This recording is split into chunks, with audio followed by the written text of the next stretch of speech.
Hello YouTube. I am a male domestic violence survivor.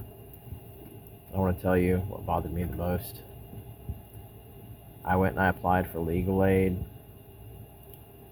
more than 700 times with the bar attorneys through the lawyers referral service, and 6 times for myself and my eldest child for different circumstances, and for foreclosure protection and assistance, preventing the foreclosure.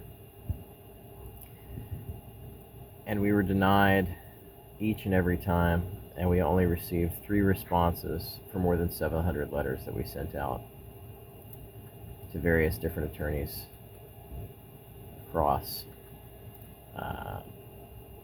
2 different major counties, Harris County and Fort Bend County in Texas, and for a county in Central Texas as well. We didn't get any legal aid.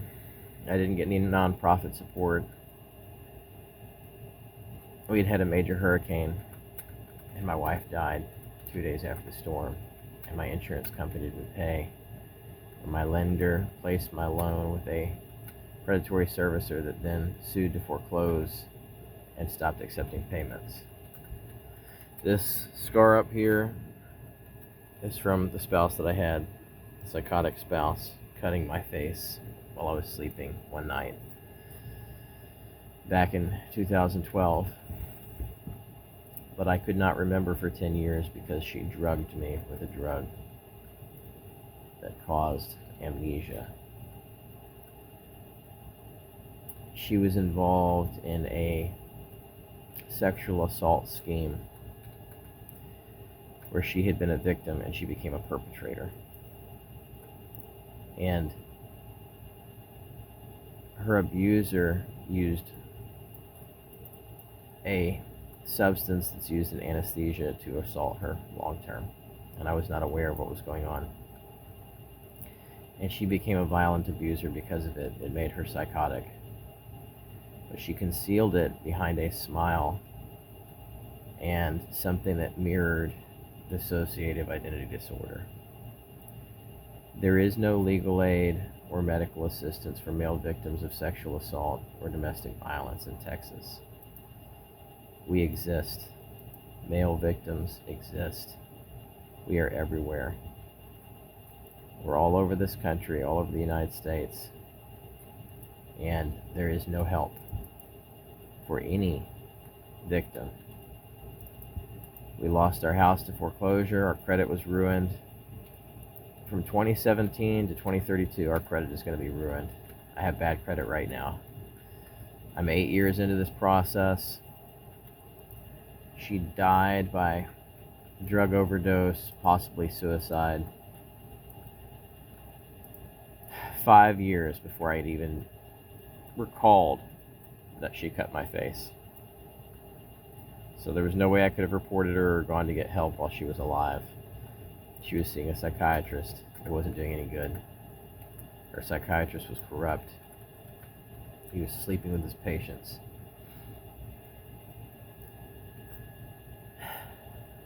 The other people who were responsible for what happened to her used social services and law enforcement reporting to attack me again and again and again as a victim of sexual assaults by those persons. They knew about what was going on with her and that she was dangerous, and they knew about who her abusers were because some of the abusers were among her group that she came from, her family. And I have written thousands of letters with specifics about the circumstances. I don't hear anything. There's no legal assistance. And the authorities let victims take total losses and then let them be subjected to habitual harassment from social services and law enforcement authorities when they are able to determine your exact whereabouts. I never knew before why victims would have to go on the road, why they'd have to leave their homes behind and just cut their job, cut ties with everything and leave, until I started getting harassed. I had a dozen visits over the span of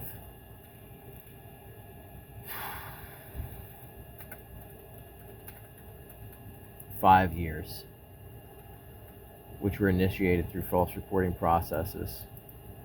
I wasn't granted a protective order. I wasn't offered a protective order or any kind of assistance by law enforcement.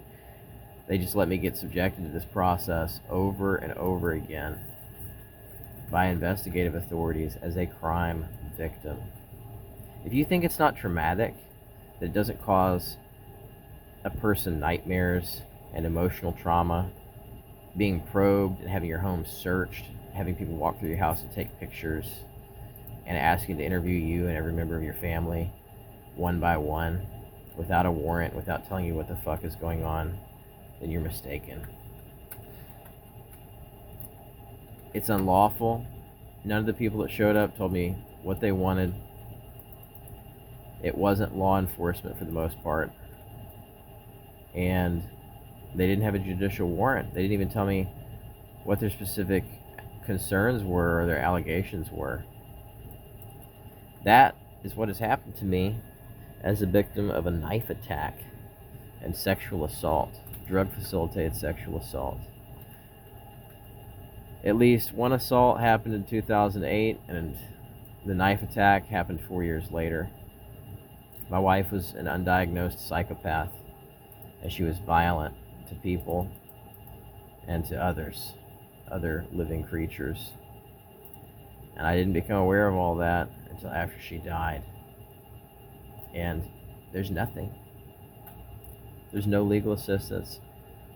The system tries to find guilt with you as a victim rather than helping you, rather than helping you to get to resources and give you cosmetic surgery. They harass you for talking about it, for telling the truth. People who are guilty walk free, not just for 1 year or 5 years, but forever. They're never held accountable. My wife did herself in on my birthday 8 years ago. She wrecked my life completely. And her family came in and they tried to destroy the rest of it with false reporting. I tried to publish my story, and I got scammed by a fake publisher that stole tens of thousands of dollars from me, along with dozens of other people. And I ended up having to self-publish. There's still more books that I want to put out to tell the rest of the story.